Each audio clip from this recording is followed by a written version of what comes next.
So my name is Vicki Elson with the Warheads to Windmills Coalition, which is a coalition so far of 70 organizations across the United States.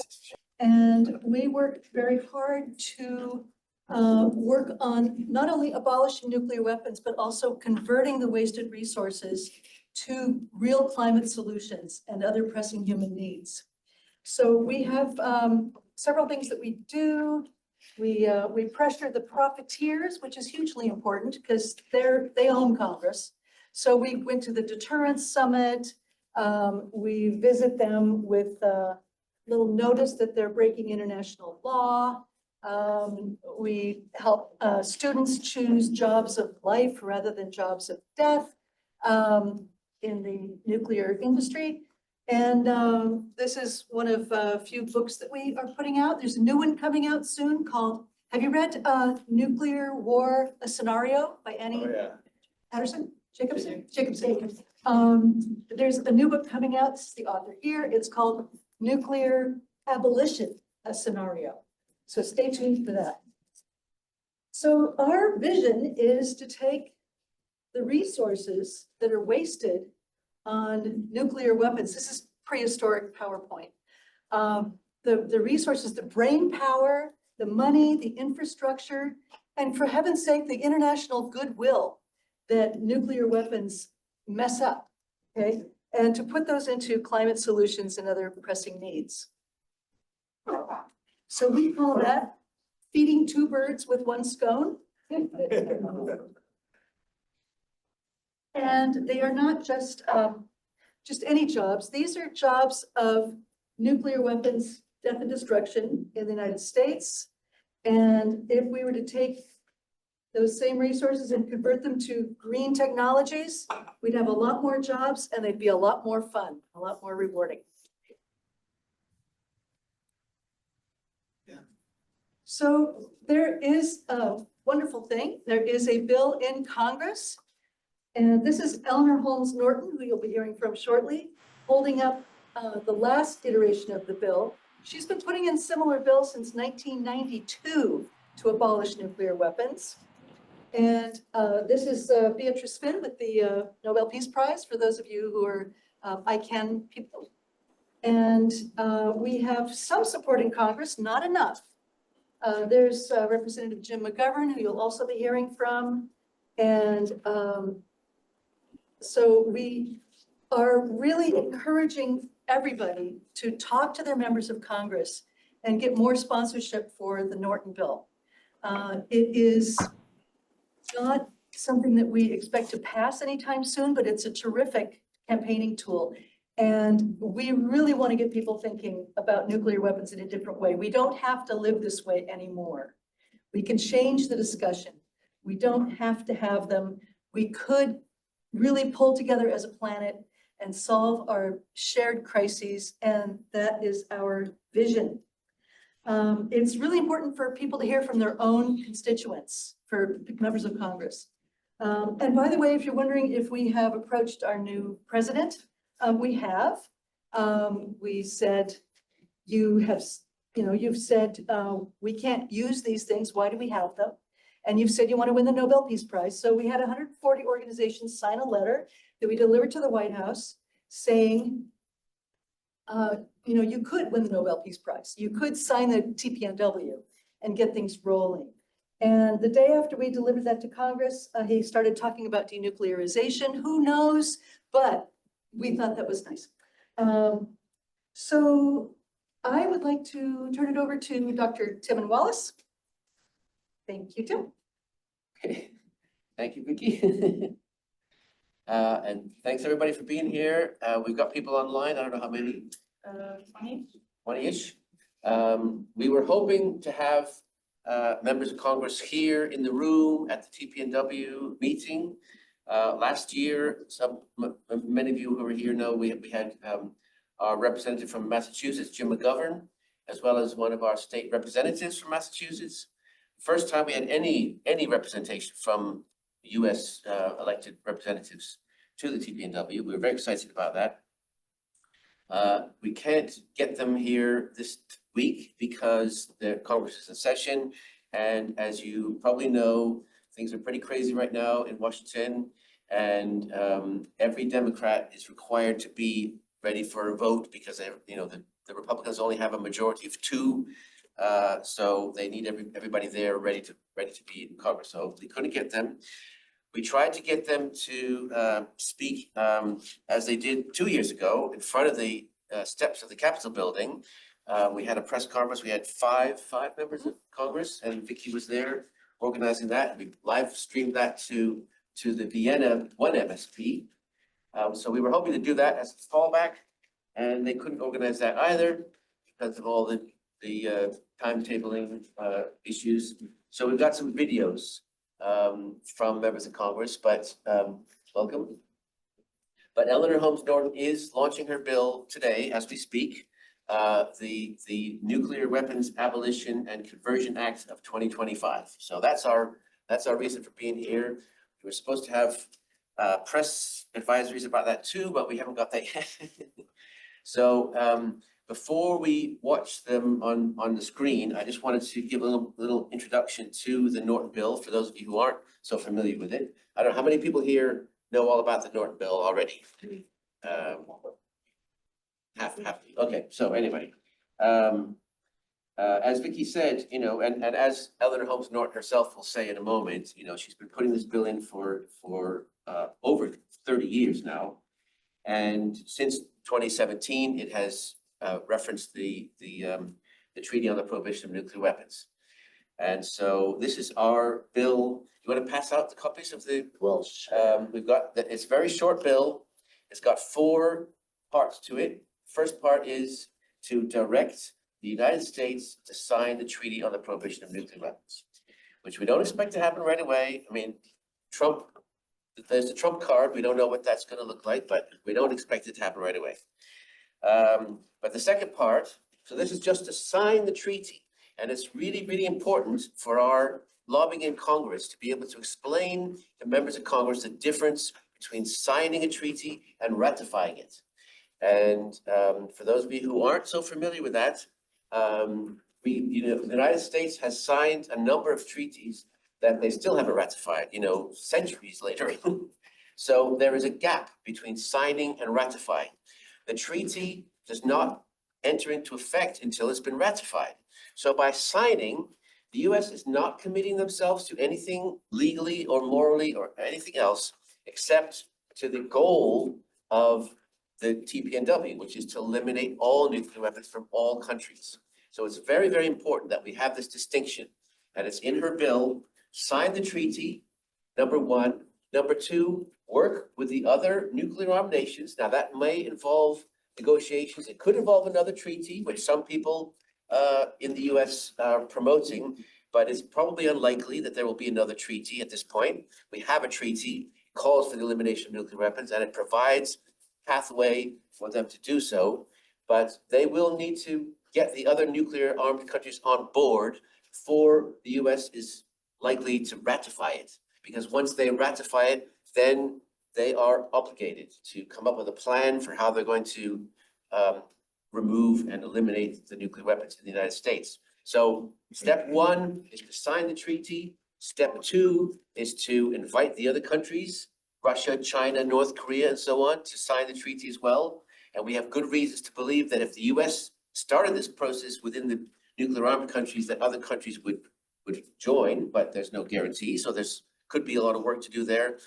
The third step is then, once that's clearly underway, that the other countries are going to be part of this, then ratify the treaty and come up with a plan for how they're all going to remove and eliminate nuclear weapons. And then the fourth point, which is very important for us as the Warheads to Windmills, is to then take all those enormous amount of resources, both money, trillions, literally trillions of dollars that are earmarked for nuclear weapons over the next 30 years, and all the brain power and infrastructure and resources that are going into nuclear weapons, and put that into climate especially, but also into other real needs that we have that are not being addressed because we're putting all this money and resources into nuclear weapons. So that's the Norton bill. It's our Warheads to Windmills bill, and it's being launched today. We're very excited about that. And we don't have any illusions that it's going to get passed. especially not in this Congress with the Republicans in charge. We have, as Vicki said, a small number of Democrats who support this bill, but it's a tool for us to use to rally people around supporting the elimination of nuclear weapons and the TPNW in particular. And there are many, many other bills out there. I mean, there's bills and resolutions that relate to nuclear weapons in both the House and in the Senate. There's the Back from the Brink resolution, which James McGovern will be also relaunching shortly at some point. We don't know when, and we don't know what the text is going to say, but we can talk about that.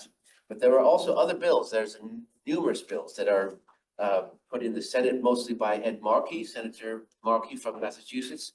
But a number of other members of Congress have got bills talking about the Sentinel ICBM program, talking about the cutting the budget, military budget, or the nuclear weapons budget, no first use policy of the United States. All these other bills are out there.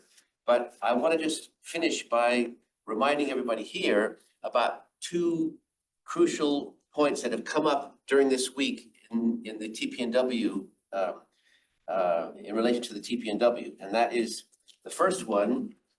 I don't know how many of you were there. I think it was Monday morning. There was the session about deterrence and the legality of threats to use nuclear weapons, when in almost every case, it's already illegal under international law to use a nuclear weapon on civilians, on a city. It's illegal. And it has been, and it was even when they used it on Hiroshima. So the crucial point there is that deterrence is a form of threat to commit mass murder, and committing mass murder is illegal already.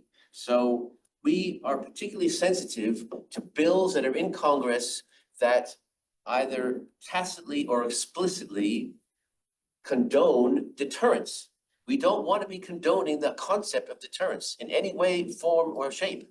And there are bills in the Congress right now that talk about reducing our stockpile to the level needed for deterrence. And there are bills that say we don't need this many weapons because we've got enough for deterrence. And we don't want to support those or encourage those, because that's about giving legitimacy to the whole idea of deterrence, which we do not accept as ICAN. And the second thing that's also come up in this meeting, which is directly related, is about the assistance clause, which is, for those of you who know your treaty, it's Article 1E of the TPNW. It says it is prohibited to states parties to be involved in any form of to assist, encourage, or induce anyone to have anything to do with any of the prohibitions of the treaty. And again, when it comes to deterrence, we don't want to be assisting, encouraging, or inducing anybody in Congress to think that deterrence is okay. And that's why we want to really be aware of the language and the wording that goes into these bills. That's why we are sticking, for our part, to the Norton bill. It says very cleanly and clearly, sign the TPNW. It doesn't say, we want to keep the minimum number so that we can keep on having deterrence. So that's my introduction. You all got the copy of the bill. If anybody didn't get one, there's probably more around. Can you raise your hand if you need a copy of the bill? Did a couple of people, I Okay, think, great. came in. Also on the back of the bill, there's a fact sheet. And we also have a sheet on why the US should sign the nuclear ban treaty. Shall I pass those around too? Sure. I'm gonna let Judith do that. She's good at that. Thank you. And also there's a sign-in sheet going around. If it hasn't gotten to you, please raise your, we could just send it all the way around. Yeah. Okay. That's The good. one that I bring before the just so when it came to me, Yeah. that was a little. So we're gonna show some videos now from Congress, and then we have a panel which includes a couple of people here in the room and a couple of people online, and then we'll open it up for discussion. But we want to talk about, how we go forward with tools that we have, in particular the TPNW, and how do we build support for that in Congress in the United States. So if you all want to listen up, we'll have the first presentation. Today, I introduce the Nuclear Weapons Abolition and Conversion Act of 2025.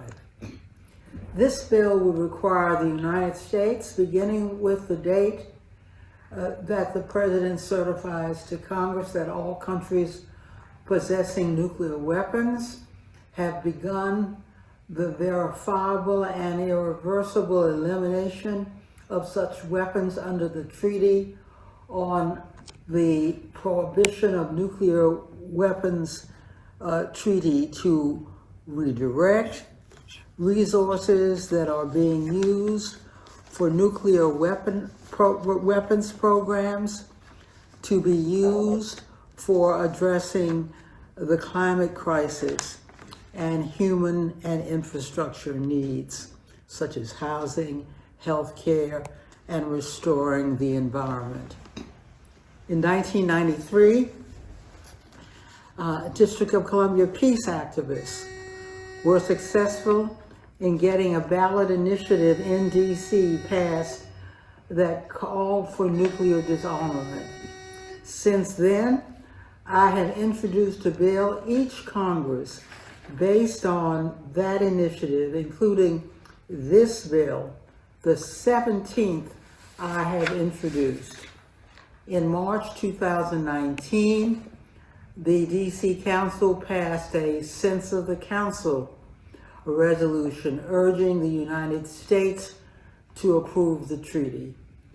These actions show that DC residents were early, prescient leaders on this important issue. Thankfully, the rest of the world is beginning to catch up to DC. As the only nation that has used nuclear weapons in war, and one that still possesses one of the largest nuclear weapons arsenals, this bill would help the United States reestablish its moral leadership in the world. I understand that a group of people are listening right now from the United Nations in New York, where the third meeting of state parties to the nuclear ban treaty is occurring. To everyone who is in New York right now, thank you for your efforts to create a world without nuclear weapons. Even if our current majority party opposes it, the people of the District of Columbia are with you. Thank you. Hi everyone, this is Congressman Jim McGovern from Massachusetts. It is an honor to join you as we work toward a world free from the threat of nuclear weapons. Last year, I had the good fortune to be able to attend the second meeting of states parties to the Treaty on the Prohibition of Nuclear Weapons at the UN in New York. I met hundreds of immensely dedicated campaigners from all over the world who are working to rid this world of this existential threat of nuclear war that is hanging over our heads. I met with the mayors of Hiroshima and Nagasaki, the only two cities that have actually experienced what a nuclear weapon does to an entire city and to the people in it. And I met other elected representatives from countries like Canada, Germany, Italy, Australia, Belgium, all pushing their countries to join this treaty as well. So I want to personally send greetings to all of you who are back in New York right now for the third meeting of this important treaty. And I'm sorry that I can't be with you. Things are a bit crazy down here in Washington, D.C., in case you haven't noticed. But I'm very excited to hear that today, as we speak, Congresswoman Eleanor Holmes Norton is filing the Nuclear Weapons Abolition and Conversion Act of 2025, which calls on the U.S. to sign the TPNW to work with the other nuclear-armed nations to eliminate all nuclear weapons and to put all those wasted human and financial resources to work addressing the climate crisis and other pressing human needs. and you can rest assured her bill has my full support. And I want you to know that while the current majority in Congress might not care about abolishing nuclear weapons, those of us who do care about this issue want to be on the record as supporting you and your colleagues all around the world. The United States must change course. And this month, I will again introduce legislation to limit nuclear weapons, prevent their first use, and push my government to embrace the elimination of nuclear weapons, because we must stand up to those who believe more bombs make us safer. They do not. Please know that I will keep fighting to convince more of my colleagues in the United States Congress to support this treaty and the movement to abolish nuclear weapons. This treaty represents hope, but we need action. And I urge all nations, including my own, to join it, because the choice is simple. Either we get rid of nuclear weapons, or they will get rid of us. Thank you. Hi, I'm Congresswoman Chellie Shingree. I want to thank Congresswoman Norton for introducing her nuclear abolition and conversion bill again to Congress today, and I am so happy to support it.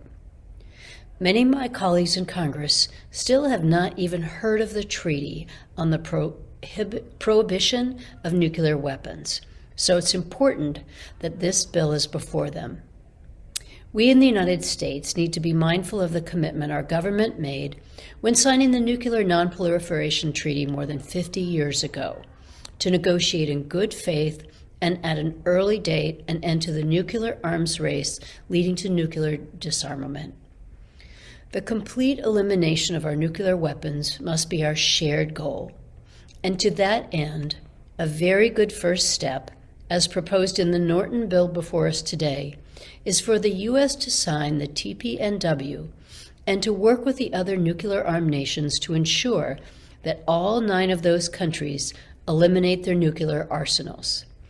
Today, there are close to 13,000 nuclear weapons across the globe, a figure that continues to rise at an alarming rate because the world is churning away from nuclear non-proliferation treaties.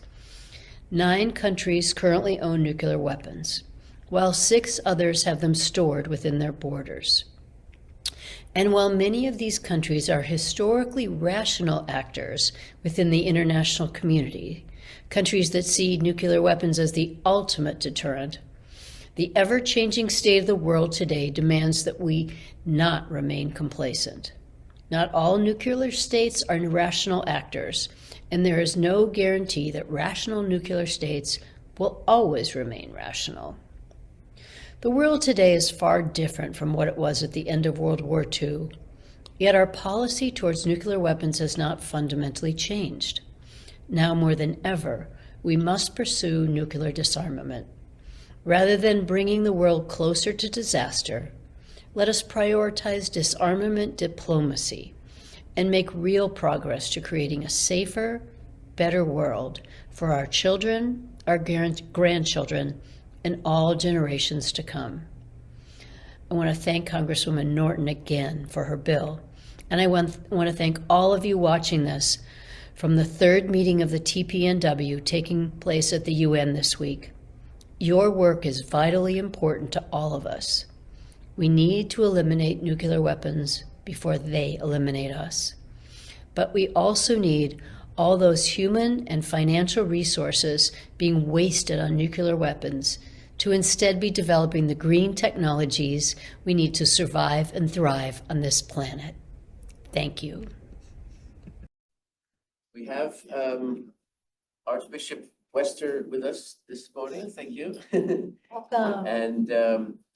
And John Reuer, who's also been involved in a lot of the lobbying. We've got David Gibson online. We were expecting Ellen Thomas, who was one of the originators of the Norton bill back in the 1990s. I don't know what's happened to her, but we'd love to just hear a few words from each of you and then have a discussion about how we promote this bill, how we build support for the TPNW, how we go forward in the present political climate. Archbishop Wester? Yeah, thank you for this opportunity. I'm very grateful to be here today. My name is John Wester. I'm the Catholic Archbishop of Santa Fe, New Mexico. And obviously, I have to let you know that especially after the movie Oppenheimer, raised an awareness of the geographically of the place that New Mexico has in nuclear arms development. So I feel that it's very important for us to have a place at the table at this critical abolition. Even now, as you know, the Los Alamos National Laboratories is developing new pit cores.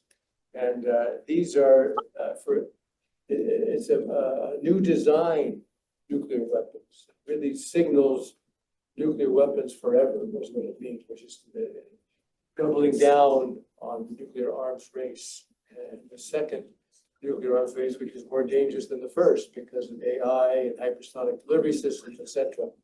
So even though we're very much engaged in this work of nuclear disarmament, as we speak, the last I checked, the budget for Lanol, which is just very close to my cathedral, it was greater than the whole budget for the state of New Mexico fiscal year. That's the Department of Energy. Department of Energy budget, excuse me.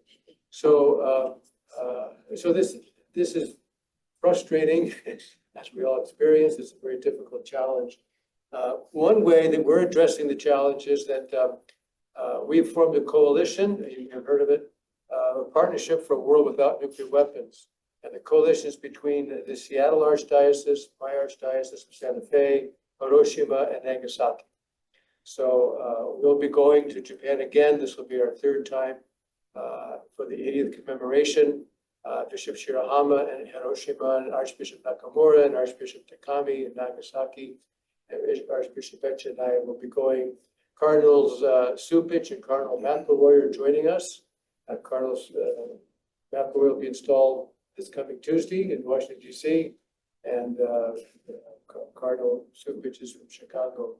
And so we'll be speaking out very strongly, hoping, making one of our main asks or goals is that we see some kind of traction with the TPNW as a sign on this 80th anniversary that our leaders are taking it seriously.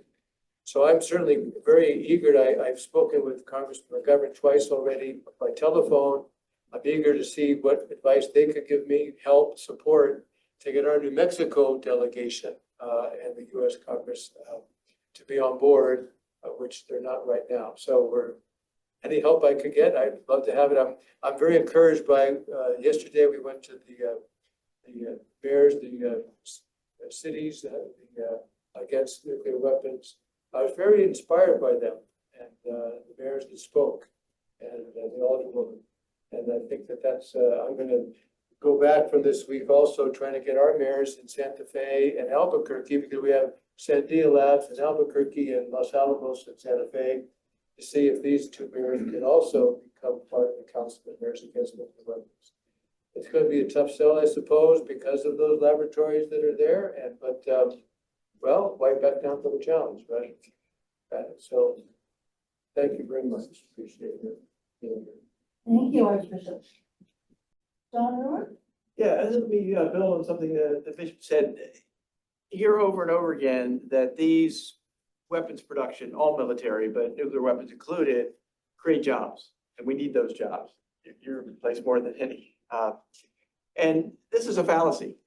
There is tremendous economic data that shows every $1 billion spent on military spending, and especially high-tech military stuff, costs jobs. In other words, every $1 billion spent in the military generates about 10,000 jobs. And if that money is spent on anything else, healthcare, teaching, education, or most other industries, you create anywhere from 10 to 15,000 more jobs. So I encourage everybody here, when anybody says this is a jobs program, no, this is a jobs killer. And that message is not getting out enough. And it's an additional piece that we can push. And the data is really irrefutable about that.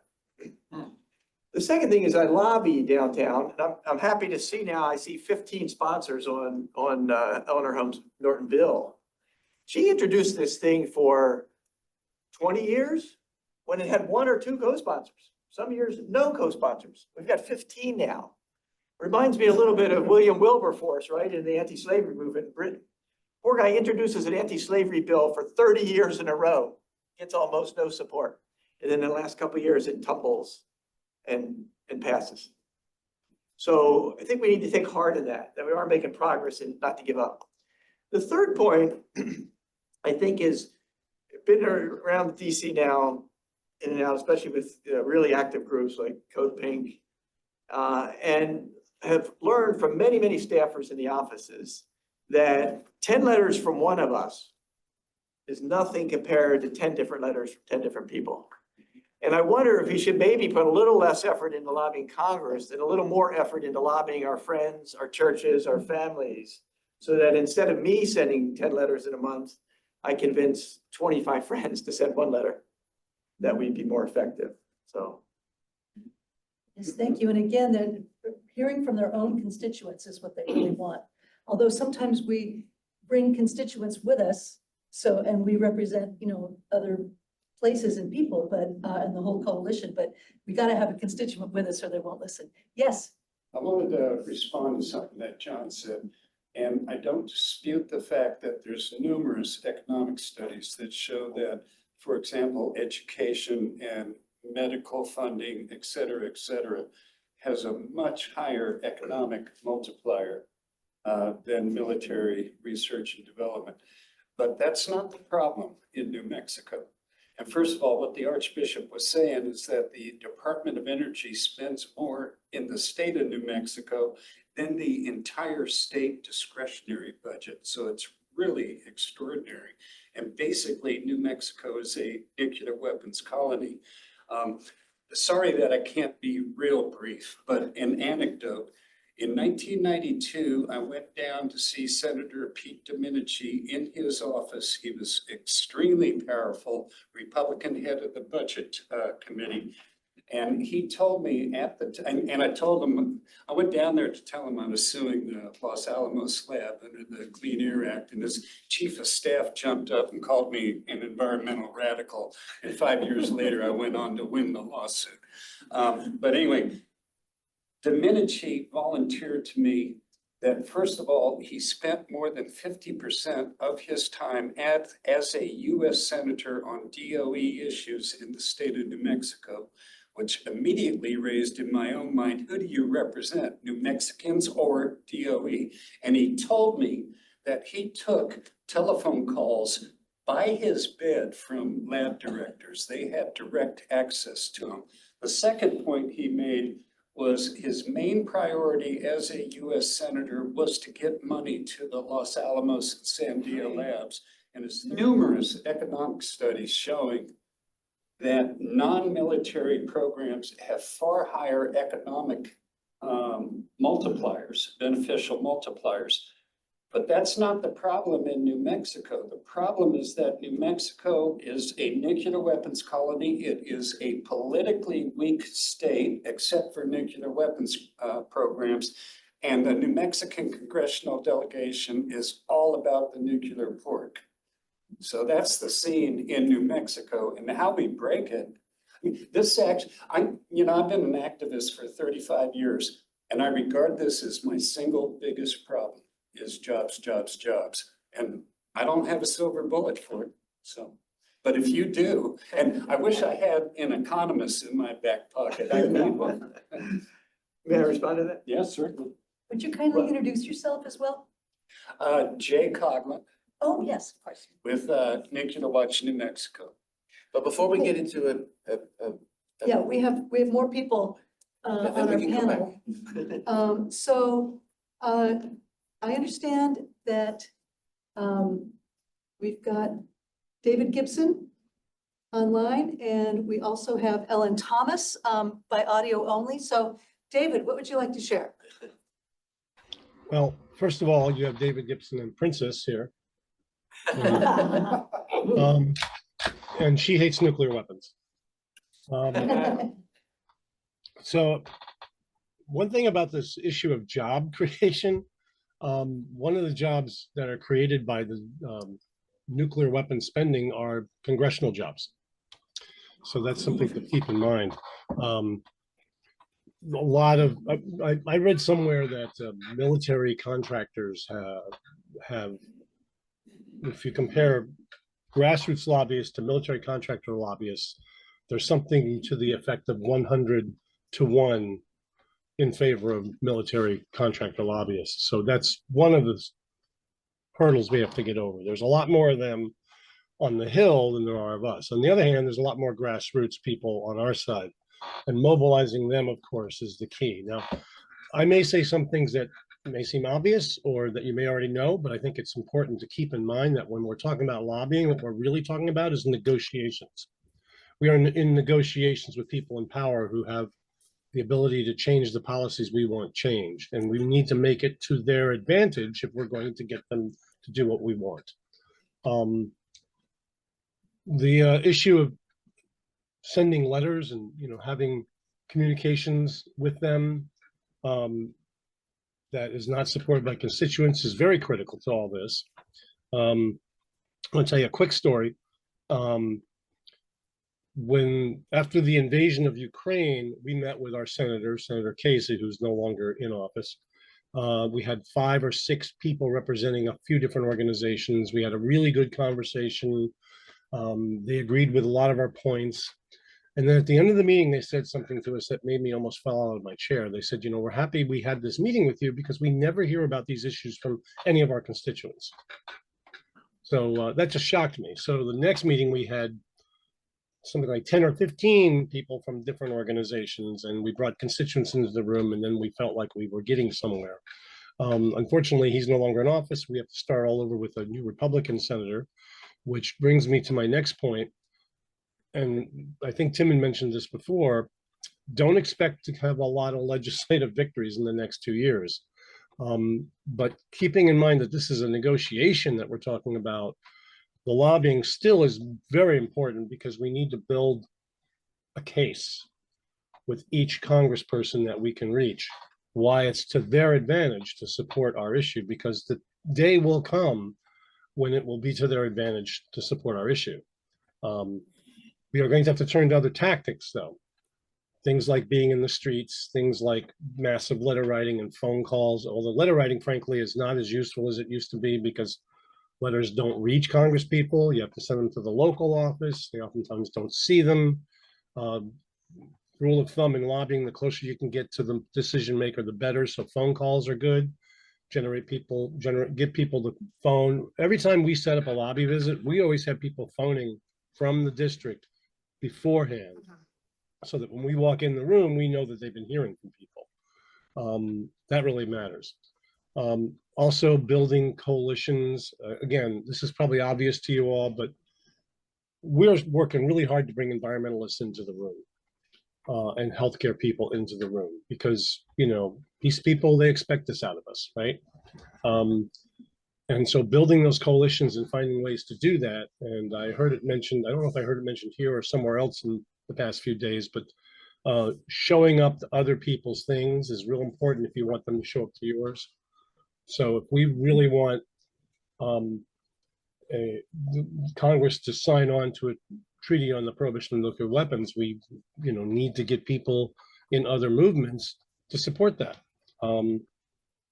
It's going to be a tough slog. It's going to be a lot of work. You have to keep going back. Once you have established the relationship, though, with the staff, you don't need to keep having the meetings with everybody in the room. You can represent them.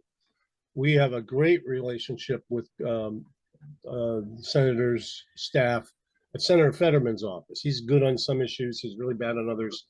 Not our favorite senator, to be honest, but we can get information to him through his staff because we have a great relationship with his staff, and it doesn't require staff meetings all the time because we have 2 or 3 people that represent 44 other organizations. So they will respond to us and we have a dialogue. And then when it's time to bring in the numbers, we can rally people up real quickly. It's important to keep in touch with all your players, all your members, if you're going to be successful at lobbying. Again, a lot of this may seem obvious, but I kind of wanted to give you a bigger picture. And I think the most important thing is remembering this is a negotiation. If there's something in it for them, they're more likely to support you. Morality is fine. Some Congress people will support you because of the moral issue, but not all of them will. And you have to go in there with that kind of hard-nosed attitude. So that's what I have for now. Well, those were some really good strategic tips there, David. I really appreciate that. That is, after all, why we're here, to talk about strategizing how to move the needle. Do we have? One more did you have point. something else One to more say, point. David? Yeah, one more point. Another real quick example. We beat the Reagan administration on their efforts to build up the 600 ship Navy fleet by going after home porting. They were going to put nuclear armed ships in bases all around the country. And the way we beat that was by showing its fiscal irresponsibility and its strategic irresponsibility. It was a bad strategy to spread the Navy fleet all around. They were doing this in order to win liberal votes on coastal cities. And so what we did was we went to the heartland of the country. We made a lot of friends in the Republican districts that weren't getting any of the money for any of these bases, right? And we did a GAO study. We asked the GAO to do a study about this, showed how it was fiscally irresponsible. And we got Barry Goldwater to be our spokesperson, and we beat the thing in committee. Strange bedfellows. Okay, go ahead. Thank you, David. Do we have Ellen Thomas on audio? Ellen started the Prop 1 campaign and has been instrumental in Norton's work all these many years on these bills. And we are really delighted to have you with us here today, Ellen. Can't see you, but we'd love to hear from you. Ellen is with the Women's International League for Peace and Freedom, among other things. We'll just keep introducing her until she comes. Okay, Ellen, do you want to maybe try and leave and come back, and maybe that will work? And in the meantime, we can go to a few questions that we got in the chat. Will you try and sort that out? Do you want to ask your question, Eileen? Well, I'm also from Wilf, and I had noted and watched much of what Jim McGovern was saying in Congress, along with several others, about 2+ weeks ago. He had both Republican and Democratic representatives supporting getting rid of nukes.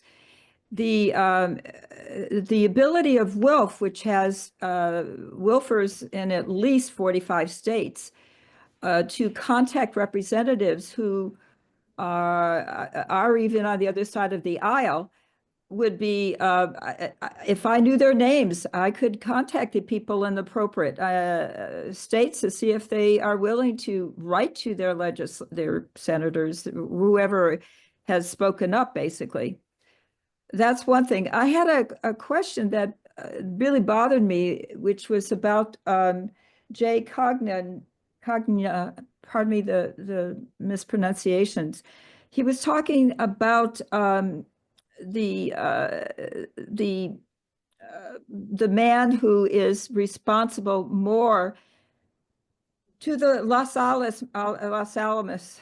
He's supposed to get money for this continued research, and the screen just froze at a very important part, and I would love to know all that was said. Well, it's on video and you'll be able to catch up with it later on.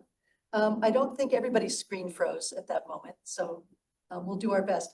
But in answer to your first question, luckily, there are all kinds of wonderful templates on the Warheads to Windmills website for writing to people. And we will be, through the coalition, we will be helping people understand how to do those campaigns.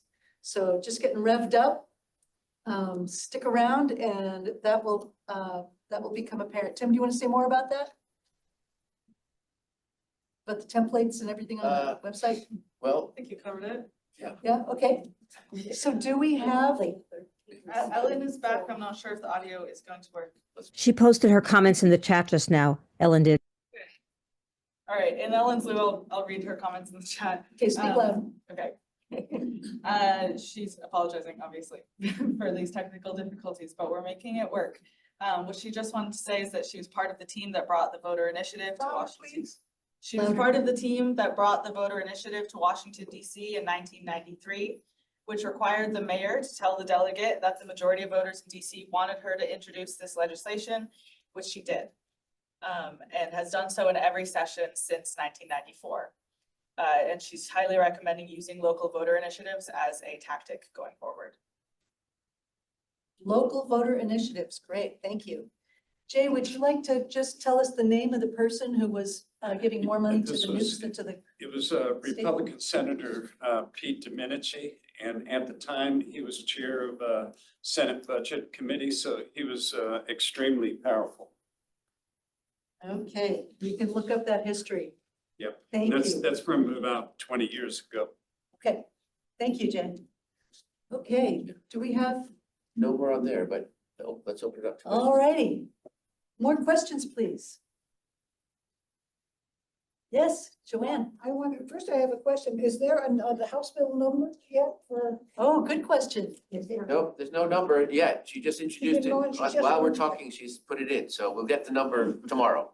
Okay, Yeah. because one thing that we could do, we're having this big conference in Seattle in April. And one thing we could do is for everyone who comes to the conference, we'll attach the bill. With the program. That makes sense, it seems. Okay, but I wanted to address Archbishop Wester. We know in spirit you'll be with us. We set the date for the conference so that the Archbishop could join us. And we haven't gotten the confirmation yet. I wonder if you could make a nice phone call to him. Yes, I'm going to give the invocation, but we have him as a keynoter. And we don't have the answer yet. So, but I'll pass this around. It's going to be this week condensed into 2 days in Seattle. We have a spectrum of presenters from the Nobel Prize winners to the direct action people who, Kathy Kelly, to the physicians who were involved, to the downwinders and the martial leads, to the Korean Bakusha, to authors of famous books. I think Timmon will be hopefully part of it, but we have other authors as well, like Lord Wilson will probably take part in it. So we would love to have you at least join us if you can't come to Seattle when I think the rain is going to stop. Okay, Joanne, well, we're circulating the report. We've only got 5 minutes left to get everybody's questions about Congress. How are we gonna work on Congress? So please, Joanne, let's go back to that. If anybody has any. You're in charge. Yes, you have a question about strategizing in Congress? Well, it's indirectly about that. We want to get people to contact their senators and representatives. When I talk to people who are even in my political activism group, and I say, TPNW, huh? What? Then I say Treaty on Prohibition of Nuclear Weapons, huh? How do we educate people? How do we get people to know what we're talking about so that they join with us? Okay, well, there are a lot of resources on the ICANN website, lots and lots. And there are resources on the Warheads to Windmills website. Which I should know. And Outrider Foundation has a lot of good stuff on their website. What are some other great resources for educating people? Anybody? That's a good start. Okay, more questions about strategizing in Congress? Yes. Todd Sack with Physicians for Social Responsibility. When you say Congress, you really mean Republicans, don't you? Because that's where we need to change minds.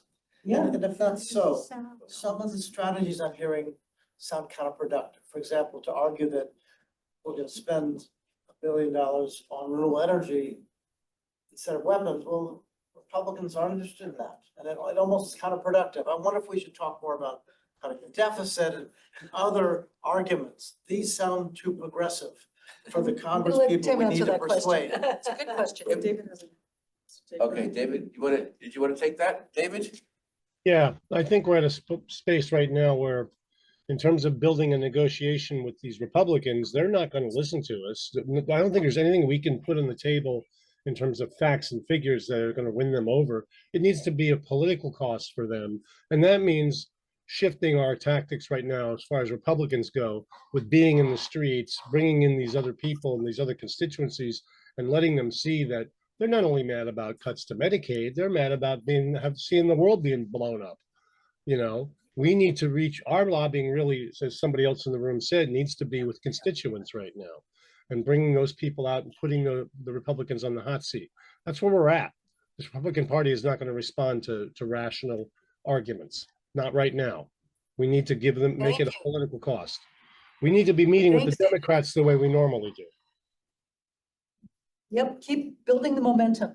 Mary, yes, please. Just channeling Alice Slater just for a minute. Her point is that Democrats also are a target. I mean, we can't assume Democrats are going to go with us. We need to know our history, and Gorbachev offered to Reagan to eliminate nuclear weapons. That was Russia. So to the extent that Congress people say, well, the Russians will have it if we don't, look at history. The Russians were willing to forego nuclear weapons. I think we need to learn our history and share that history because it's very powerful. It's the United States that was the obstacle. It's not the Russians. Yeah, Thank you. Gorbachev was a special case, I think. Well, I don't know. John? To address, Jay, your thing about the jobs, 2 points. One is those studies of economics show that, to talk to Republicans who were loving the dismantling of government, that even not taxing people, that's a big thing in Republicans, not taxing people creates more jobs with that same $1 billion. That's a really important point. Leaving it in people's pockets causes them to spend money that creates industry and jobs. The second thing, when New Mexico is so only powerful in the nuclear realm, that's a weakness for your work in New Mexico, but it's a strength for everybody else. Just like David pointed out earlier, the Republicans in the heartland got angry that all the money was going to other people. And if it's disproportionately going to New Mexico, that's another reason to withdraw support from economic purely. More questions on strategy?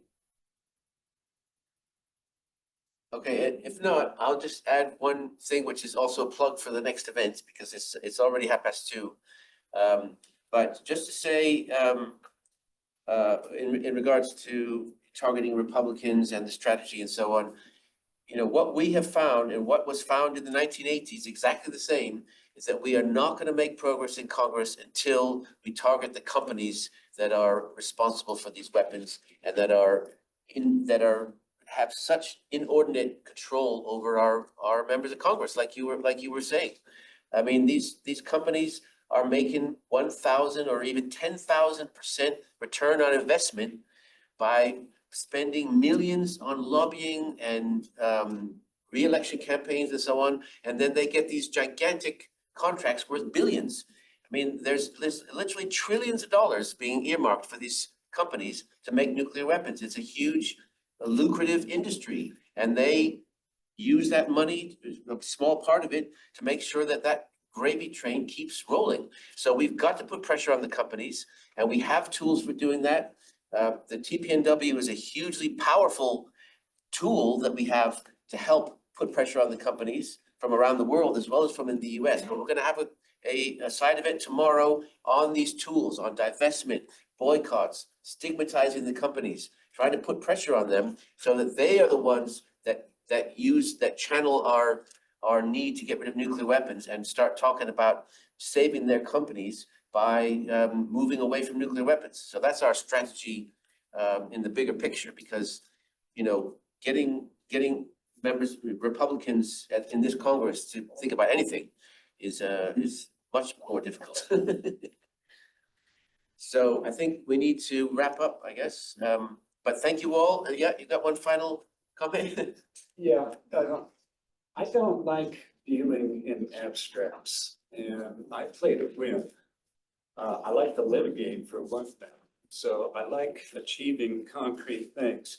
All of this is a forward because there is a critical abstract that I do think we need to deal with. And first of all, I don't think that economic arguments are going to win. For one thing, the whole thing is designed to enrich defense contractors. So that takes care of the money argument. With all due respect to the Archbishop, I don't think the moral argument's going to work either in terms of prevailing. What we need to do is to puncture the very notion of deterrence, so-called deterrence, that since I was a kid, You know, that's the rationale I've been given. That's the pitch that you always hear is deterrence. We need to make the American public understand that instead of deterring threats, deterrence is the threat. And the first thing I would point to is the long history of accidents and near miscalculations. So that is easy for the public to grasp. What is not so easy for the public to grasp and is not known is the official policy of the United States government rejects minimal deterrence. And that was so stated by the Pentagon. That's in black and white. And they talk about the need to have counterforce capabilities, which is nuclear warfighting. And that leads to endless permutations of the stockpile, that leads to new designs, that leads to first strike capabilities. So to repeat, deterrence itself becomes the threat. And we're not ever going to win in a national security argument until we get that idea across. And that is Thank you. ICANN's goal, the main goal as of last I heard, and it's one of ours too. So thank you very, very much for coming. If you didn't sign the sign-in sheet, we'd love to be able to keep in touch. And if you didn't get any of this stuff or you want to see any of this stuff, come and see me. Thank you so much, everybody. Peace and best wishes to you all. Thank you.